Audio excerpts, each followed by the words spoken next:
جو صورتحال امن و امان کے حوالے سے اس وقت ملک میں ہے یا پھر بے روزگاری کے حوالے سے جو صورتحال ملک کے اندر ہے، میں اس پر کچھ عرض کرنا چاہوں گا۔ اس سے پہلے بھی میں اس ایوان میں یہ عرض کر چکا ہوں کہ بلوچستان اور خیبر پختونخوا میں بدامنی کی وجہ سے حکومتی رٹ ختم ہو چکی ہے اور مسلح قوتیں وہاں حکومت کر رہی ہیں،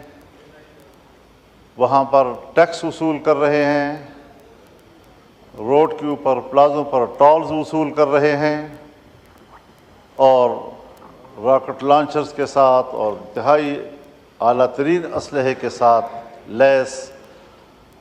گاؤں گاؤں پھر رہے ہیں، سڑکوں پہ وہ پہرے دے رہے ہیں۔ اور ابھی جو حال ہی میں بلوچستان میں ایک ہی دن میں 4-5 مقامات پر ریاستی اداروں پہ حملے ہوئے، ہماری مسلح افواج کے جوانوں پہ حملے ہوئے، یہ سب چیزیں وہ ہیں کہ اگر ایوان اس پر غور نہیں کرے گا تو پھر کون غور کرے گا؟ ہم کبھی بھی ایسے معاملات کو سنجیدہ نہیں لے رہے ہیں، چنانچہ دونوں طرف صورتحال جذباتی ہو جاتی ہے۔ ایک فریق اس حد تک چلا جاتا ہے کہ پھر وہ علیحدگی کی باتیں شروع کر دیتا ہے، دوسری طرف بھی ہم طاقت کے ساتھ ان سے نمٹنے اور ہم مکمل طور پر ریاست کے تحفظ کے لیے آخری حد تک جانے کے لیے تیار ہیں۔ اس قسم کے بیانات صورتحال کو اور جذباتی بناتے ہیں اور دونوں طرف سے ایک انتہا پہ چلے جانے کا عمل وہ پاکستان کی سلامتی کے لیے آج ایک سوالیہ نشان بن گیا ہے۔ جناب اسپیکر، ان سارے معاملات کو سیاسی لوگ ہی طے کر سکتے ہیں۔ آج سیاسی لوگوں کی اہمیت ختم کی جا رہی ہے۔ جہاں معروف معاملہ فہم، تجربہ کار اور سینئر سیاسی قیادت ہے، ان کو سائیڈ لائن کیا جا رہا ہے۔ ظاہر ہے کہ اس کی جگہ نئے نوجوان لیں گے، وہ تجربہ بھی نہیں رکھتے، معاملہ فہمی سے بھی محروم ہوتے ہیں، جذباتی بھی ہوتے ہیں اور اس سے معاملات اس قدر الجھ جاتے ہیں کہ پھر اس گتھی کو سلجھانا ریاست کے لیے بھی مشکل ہو جاتا ہے۔ سیاستدانوں کو با اختیار بناؤ، سیاستدانوں کو معاملات حوالے کریں، سب چیزیں اپنے اندر سمیٹنا اور سارے معاملات کے لیے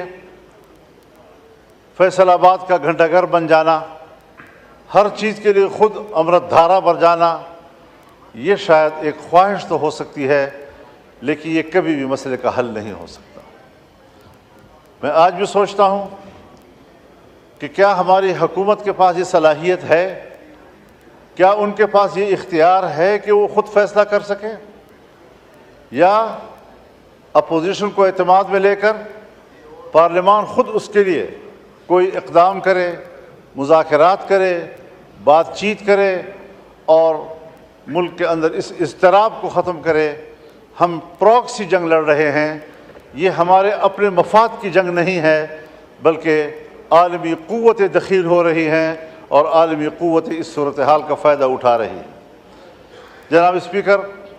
یہ بات آپ سے بھی مخفی نہیں ہے کہ اس وقت خطہ پاکستان اس پراکسی وار کا ایک میدان جنگ بنا ہوا ہے۔ امریکہ، چائنا، سی پیک اور گوادر، یہ سارے وہ معاملات ہیں کہ جہاں پر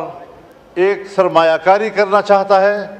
جس کے ساتھ آپ نے معاہدات کیے ہوئے ہیں، لیکن آج ان میگا پروجیکٹس کے سامنے رکاوٹیں کھڑی ہو گئی ہیں ہمارے ڈیرہ اسماعیل خان لکی مروت سے لے کر آپ پورے بلوچستان کی طرف جائیں، یہ سی پیک ایریا اس وقت ان کے قبضے میں ہے اور وہاں پر کوئی ترقیاتی کام اب ممکن نہیں ہے۔ اس وقت بلوچستان میں یہی نعرے ہیں کہ چین نکل جائے، پاکستان نکل جائے۔ حالات یہاں تک چلے گئے ہیں، سنگینی کی صورتحال کا اندازہ آپ اس سے لگائیں کہ کچھ ایریاز میں آج اسکولوں کے اندر، کالجوں کے اندر پاکستان کا ترانہ نہیں پڑھا جا سکتا، ان کے اندر پاکستان کا جھنڈا نہیں لہرایا جا سکتا، ان کے کلاسوں میں پاکستان کا معاشرتی علوم نہیں پڑھایا جا سکتا۔ یہاں تک صورتحال چلی گئی ہے اور ہم دیکھ رہے ہیں آنکھیں بند کر کے کہ شاید شکاری مجھے نہیں دیکھ رہا ہے۔ اس تمام تر نازک صورتحال میں ہمیں قدم اٹھانا چاہیے، بڑی خود اعتمادی کے ساتھ ہمیں قدم اٹھانا چاہیے، حکومت کو بھی اپنی ذمہ داری پوری کرنی چاہیے۔ ہم لڑیں گے، اختلاف رائے کریں گے، تنقید کریں گے، اپوزیشن میں بیٹھے ہیں تو اپوزیشن کا کردار ادا کریں گے، لیکن اگر ملک کو ہماری ضرورت پڑتی ہے تو اپنے وطن عزیز کی چپے چپے کے لیے ہماری خدمات حاضر ہیں۔ پارلیمنٹ کو، سیاسی جماعتوں کو، سیاسی قائدین کو ملک کے لیے غیر ضروری سمجھنا، اس سے بڑی حماقت اور دنیا میں اور نہیں ہو سکتی جو ہمارے ہاں کی جا رہی ہے۔ یہ سنجیدہ صورتحال ہے۔ ہم ان علاقوں میں رہتے ہیں، شاید سندھ میں وہاں تو ڈاکوؤں کا راج ہے، آپ کو وہاں کچے کی صورتحال سے وابستگی ہے اور پریشان ہیں، لیکن یہاں ہمارے ہاں اسٹیٹ کو باقاعدہ چیلنج کیا جا رہا ہے اور صورتحال انتہائی مخدوش ہو چکی ہے۔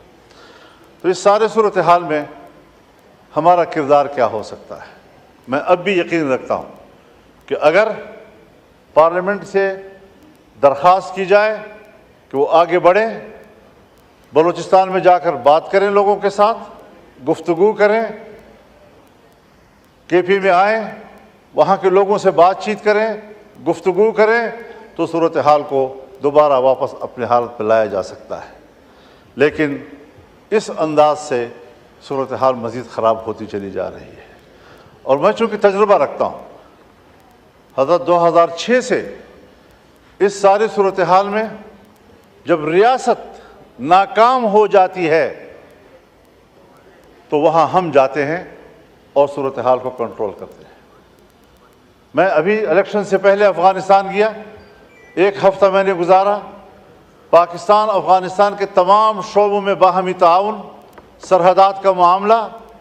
مسلح گروہوں کا معاملہ، مہاجرین کا معاملہ، باہمی تجارت کا معاملہ،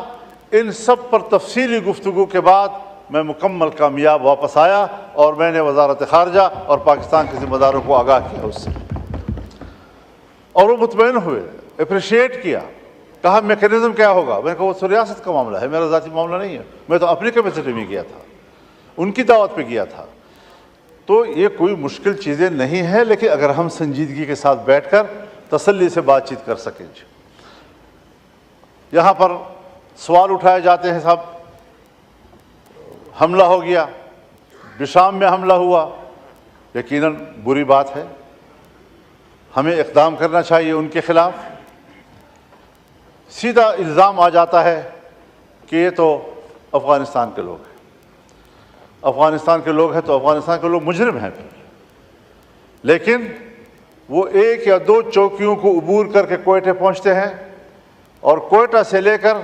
بشام اور کوہستان تک 250 چوکیاں ہیں، ان کو عبور کرنا کیا وہ بھی افغانستان کی ذمہ داری ہے؟ ہم کہاں تھے وہاں پر؟ سرحدات پر ہماری فوج ہے، ان کے پاس تو اتنی فوج ہی نہیں ہے کہ وہ سرحدات کنٹرول کر سکے۔ لیکن اس سارے صورتحال میں صرف اس سے کام نہیں بنے گا کہ ہم ذمہ داریاں کسی اور پہ ڈال دیں، ہمیں خود اپنی ذمہ داریوں کی طرف بھی متوجہ ہونا ہوگا۔ دوسری بات میں یہ عرض کرنا چاہتا ہوں، یہ چیز اس میں ہے کہ پرائرٹیز دیکھنی چاہیے۔ اس وقت یقیناً یہ ایک اہم مسئلہ ہے کہ جو مسنگ پرسنز ہیں، یہ بڑا ایک انتہائی اہم مسئلہ ہے اب لوگوں کا، ان کے پیارے جو ہیں وہ 10-10 سال 20-20 سال سے غائب ہیں، ان کو نہ یہ بتایا جا رہا ہے کہ وہ